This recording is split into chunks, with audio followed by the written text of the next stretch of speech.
Bienvenue au domaine Schlumberger, le plus grand jardin viticole d'Alsace. Alors pourquoi un jardin? Puisque nous n'achetons pas de raisins, nous n'achetons pas de jus.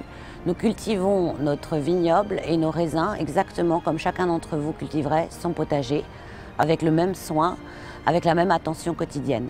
Le domaine Schlumberger est entré dans la famille en 1810 avec notre ancêtre Nicolas.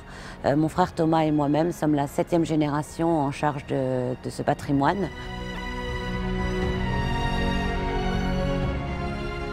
C'est le plus grand domaine viticole d'Alsace. C'est 130 hectares d'un seul tenant, dont 70 hectares classés en grand cru. C'est un domaine qui est travaillé avec l'aide des chevaux, donc pour le labour des sols. Le cheval est également utilisé parce que 70% de notre surface est en pente, très importante. Et nous utilisons des chevaux franc-comtois parce que ce sont parmi les rares chevaux qui ne souffrent pas du vertige, ce qui est un élément non négligeable dans les coteaux qu'ils ont à travailler.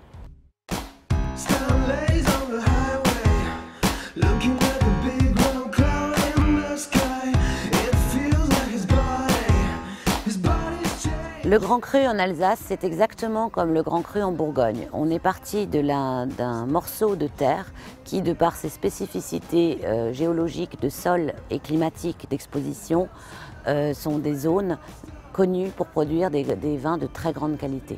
Nous arrivons maintenant à la Croix des Grands Crus, qui symbolise la démarcation naturelle de nos 3 grands crus principaux, qui sont le Kitterlé, le Kessler et le Sering. Et c'est là que la magie des grands crus va opérer, parce que de part et d'autre du chemin, la typicité du sol va apporter un caractère très spécifique au vin. Notre rôle est de sublimer cette expression, cette finesse et cette personnalité de chaque grand cru, du vignoble jusque dans votre verre.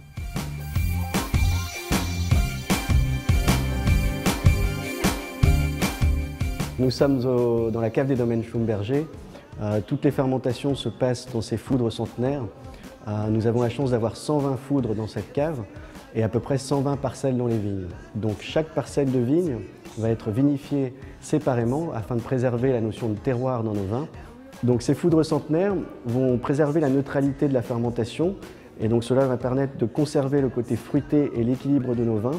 Laissons les vins sur lit fine pendant 8 mois pour gagner en complexité avant que les vins soient transférés en cuve inox où là ils seront simplement stabilisés avant leur mise en bouteille.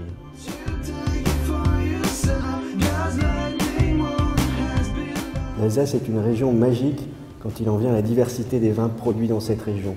Nous avons la chance de produire 6 cépages blancs et 1 cépage rouge, des vins les plus secs aux vins les plus moelleux, donc une grande diversité de vins qui vont permettre d'accorder tous ces vins avec une diversité de mets absolument extraordinaire. Oui, d'ailleurs, ces cépages s'invitent vraiment à table. Les Riesling pour tous les poissons, les fruits de mer, les Pinot Gris vont se retrouver sur des viandes blanches, sur des Pinot Gris grands crus avec des foie gras, c'est exceptionnel. Les Gewürztraminer vont être plus en accord avec des cuisines un peu asiatiques, épicées, utilisant du lait de coco. Mais n'oubliez surtout pas que l'Alsace offre à l'heure actuelle des grands crus à un rapport qualité-prix tout à fait imbattable, donc il serait très dommage de s'en priver.